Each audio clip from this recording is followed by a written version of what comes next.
Hello everybody, welcome to Nostalgia Goggles. I'm Chris, also known as Retro Gaming Nerd, and today we're going to talk about a game that I feel like is kind of a rite of passage for retro gamers, and that is Mega Man X. I feel like every retro gamer worth their salt has talked about this game, and now it's my turn. With that being said though, I feel like most of them take a different approach than I do, and I, instead, am asking the question, does the game hold up? Well, let's get into it.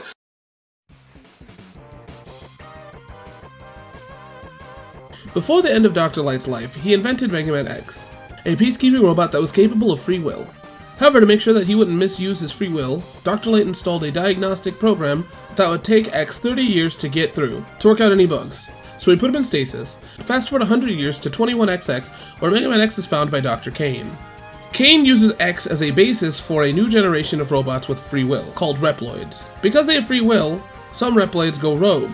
These are called Mavericks. A sort of militaristic police force is made, called the Maverick Hunters. X is part of this, along with Zero and Sigma. Zero is a Reploid like X that was built in the past, but he was built by Dr. Wily. Sigma was the strongest Maverick Hunter, but he accidentally released a virus in Zero's noggin and went crazy. Now Sigma is trying to destroy humanity, and he took some of his friends with him as Mavericks. So it is your job as X to go after them and stop Sigma's evil plans. All in all, the story is, I know that this sounds super simple, but like, there's a lot of just crazy shit that happens, and if you think that this story is like a mouthful, see, I'm gonna make this clear. I had to write this one. I had to get Olivia to write this just to like summarize it, and I don't even think we did a perfect job on summarizing it. See, Mega Man X goes into more complications than this even.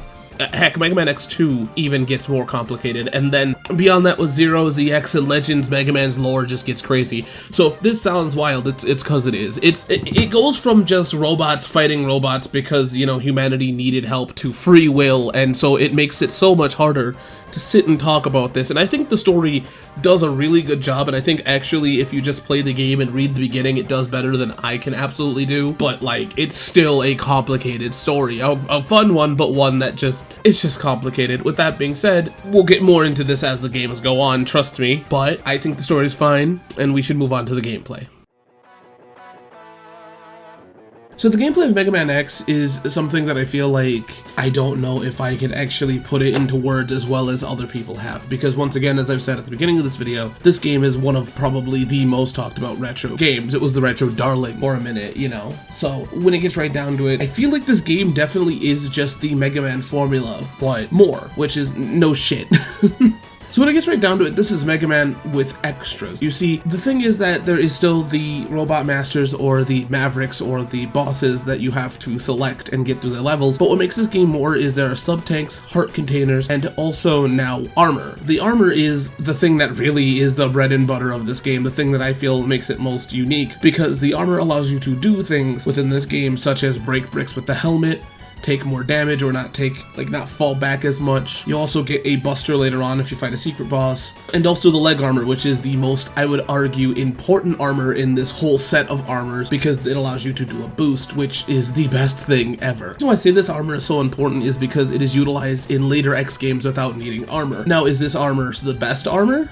No. It's really good to start, but in comparison to the rest of the series, I feel like this armor is good, but really that doesn't matter because I'm talking about the first game. I feel like when it gets right down to it, adding the leg armor and adding the speed that it brings, it changes the games fundamentally. Another thing I really like about this game is that, for me, the Robot Masters or the Mavericks, which is their correct terms, are actually a little bit more useful when it comes to their weapons. I use Storm Eagle and many others, and it's a lot more fun than regular Mega Man to me to use their weapons, and that's something that normally doesn't happen in the Mega Man franchise. Normally when it comes down to it, weapons are just used on bosses, but this one, it feels super nice to have. Now, I do feel like these weapons do a little too much damage to the bosses. They make them very, very, very easy, like ridiculously easy. Some bosses not so much, but most of them just destroy them with it, which I guess shows you how powerful they are. I also really just like this game in general when it comes down to how it plays. It is super smooth and addicting, and it's hard for me to even describe how good it is, but it's good. Even from the beginning, you can tell how good this game completely runs. It grabs Mega Man and then upgrades it, and that's probably why so many people love this game. That's probably why so many people talked about it, and in truth, it's kind of one of the few games to do that. A lot of video games take their time, which technically, yes, X did, but it's still interesting to know that there's a game like this that is able to do daring things with Mega Man. And I know that it doesn't seem daring now, but to age up Mega Man, to have the story that it does, and to do the gameplay choices that it does is something that I feel like is kind of risky for the time. I don't know, I wasn't there. But it's interesting to look back at it, because Mario didn't make this kind of jump yet, and nor did even Sonic argumentatively. So it's interesting to see one of the games do this. And from this point on, it also allows Mega Man to do interesting jumps like Battle Network, Legends, and Zero. So with that being said, the gameplay is super solid, and I think it's great, and I think that it's something that's definitely worth talking about. Did I do the greatest job at it? No, but there's 101 videos in there. I think that the gameplay itself is what makes this game hold up. But that's not the only thing. With that being said, let's move on to the presentation. Mega Man X's presentation is one of my favorites when it comes down to the Mega Man X series. You can argue that it got better over time, but I absolutely love what they did with Mega Man X for the Super Nintendo, being super recognizable as Mega Man, but also vastly different. The design of X itself is really cool. It just looks like an aged up Mega Man, and that's interesting. Now, to be fair here, it is an aged up Mega Man, but by almost like a couple hundred years. And he's not like actually aged up Mega Man, but like that's getting into lore stuff. At the end of the day, this game does a really good job at conveying that this series is still Mega Man without being super googly-eyed. If you know what I'm talking about, Mega Man has the Sonic issue of where there's these creatures with these like little googly eyes and they're cute. Mega Man X still has cute creatures, but they feel different in their aesthetic. They feel a little bit more mature, they feel a little bit more detailed, and that's probably because once again it's on the Super Nintendo. But I absolutely enjoy that idea, even down to the Robot Masters being Mavericks, and the way that the Mavericks present themselves are animals, which is very interesting. I don't know exactly why they chose that, but it does make it different than man trope. Another thing that's really great about this game is obviously the music. This has some of the best Super Nintendo music out there. I absolutely love it, and it's super iconic. Mega Man X for the Super Nintendo, the whole series, sounds outstanding, and I absolutely love how it sounds. It's super unique and distinct, especially for the era. Now, I don't know if it follows through as the same in 4, because I have not touched 4 in so long, but I do know that this is a very distinct era, and that's what I really like about this era of Mega Man X, is it's super distinct. Another thing I also want to bring up is I absolutely love how this game presents its story, mainly through cutscenes. This game has cutscenes, which surprised me. Nothing super big, but it has them, and I actually like that, progressing with Mega Man, of course. And last but not least, I like the way that the armor looks on Mega Man. It's nothing overbearing or overcomplicated yet. We get there, there's nothing wrong with that. But it feels nice to have armor that still is a recognizable Mega Man, and to be honest, to my knowledge, I don't think there's ever an armor in X that like is that much where it's unrecognizable, but I'm just saying that they could have gone for something completely different, something more edgy or hardcore, but I feel like they did a great job at what they gave us in this game. I even like how the armor is on the box art.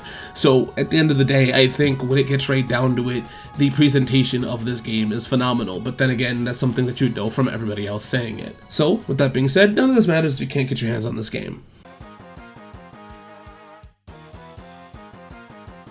So when it gets right down to it, Mega Man X is way more accessible than I honestly thought it would be, especially if you know the prices of Mega Man X goes for, or the future games, which makes sense, those games were expensive back in the day, but we're talking about Mega Man X proper, and you'll pay for the cartridge on the Super Nintendo about $30 to $35, you'll pay a little bit more, I can even argue saying $40, but you'll pay that much for the cartridge alone, and the box, good luck, I just don't know. It looks like you'll pay about like a couple, like $100 to like a couple hundred, but nothing like super out there like 200 or 3, so that's really nice. This game also came out as the Mega Man X collection, which collected the games up to that point, none of the more modern ones of Mega Man X, like none of the, you know, PS2 or the GameCube games, but Mega Man X Collection, a game that I weirdly enough didn't play, goes for the PS2 $16 or $18. It's not really an expensive game to get your hands on, but due to the fact that the GameCube is a prissy little bitch, you'll pay about $30 to more. And I'm saying that out of love, but the GameCube market is very interesting, that it is the one that has more money for games, which is weird sometimes. Like, one of the few times that makes sense to me is Soul Calibur, where there was an exclusiveness to it, but like, outside of that, the Mega Man Collection should be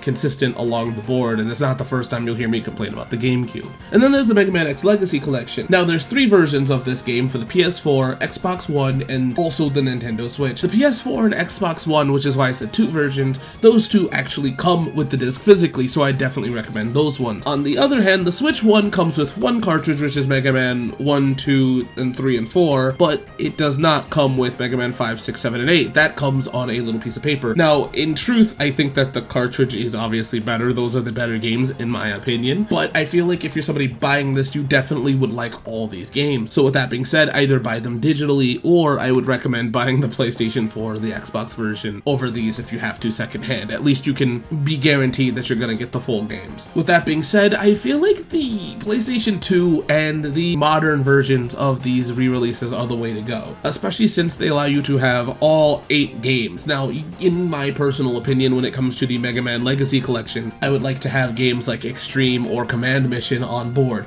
but I understand why they went with the numbers, kind of, but I think it would be really cool if they had the other ones, especially since, to my knowledge, the original Mega Man collection for the GameCube and PS2 had stuff like Mega Man The Fighters on it, but it also didn't have the Game Boy games either. I do not know what Capcom's issue is with the Game Boy games of Mega Man, but it'd be really cool to see a collection like that. But if you had to get one, I think the Legacy Collection is the best way to go. Now, with that being said, this is also me not playing the Mega Man X collection, so I could be wrong, and this video could definitely be null and void, because eventually I'll get to the collections, because I have a lot to say about these boys, obviously, as you can see here. So with that being said, let's move on to the goods and the bads. So when it gets right down to it, Mega Man X is a super solid game that I can't recommend enough. I think that, once again, you probably already know this, everybody knows this, but this game definitely does hold up. Surprise, surprise, you don't need to watch my final segments. I don't know. I gotta figure out my show. But with that being said, though, the thing that really makes this game super cool is that it does decide to do things that Mega Man just didn't. One of the things that I forgot to talk about in the gameplay segment is that there's these things called right armors. Now, in this game, it's not one of the most important things, but it's fun to have. Even though it's very much for a short segment, it's there. Another thing that's really cool is that the platforming segments that are in this game are also super great as well. I absolutely love everything that this game does, from having the power-ups to having the armors to having the robot masters be the way they are to even it not being Wily again, which eventually will become a problem and become tropey, but hey, it's cool for the first game to not have Wily in it. And so all in all, this is a great upgrade to Mega Man, and it feels like a great upgrade to Mega Man as well, the way the narrative runs and yada yada. At the end of the day, this game is super great, and how could I forget the music? With that being said, is there anything that's bad about this game? Well, let's move on to the bads.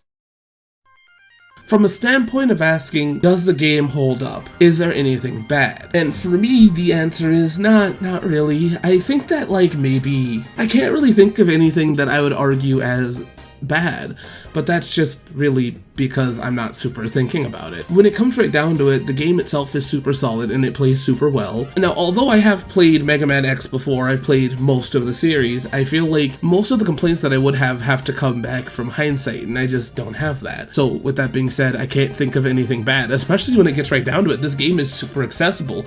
That is my dream right there. That is kind of that right there already is something that's great. The game's super accessible. Now, that's not always going to solve a game's problems. If there are fundamentally wrong things with the game, I definitely will talk about it, but I feel like this game is definitely super accessible. And I guess maybe the difficulty of this game might be off-putting to some people, but then again, Mega Man has never been a kind of simple game. It's not super hard or anything, but I don't think Mega Man is like the easiest game. It's one that you have to get used to, but I feel like that's just the rules, and I feel like that's something I need to stop mentioning in these videos. With that being said, though, no, I do not see anything super bad with this game, nor do I see anything bad with this game in like a realistic, not nitpicky way. With that being said, let's move on to the final thoughts.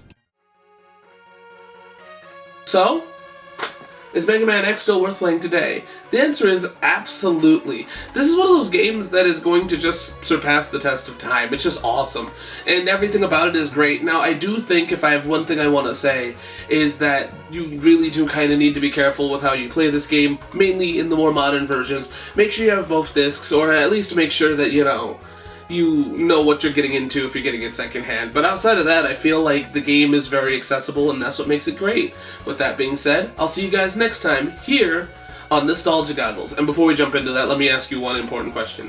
What is your favorite Mega Man game? Now, with that being said, please subscribe if you like my content. If not, that's fine too. It's just whatever. So, see you guys next time here on Nostalgia Goggles. Sorry about the messy ending.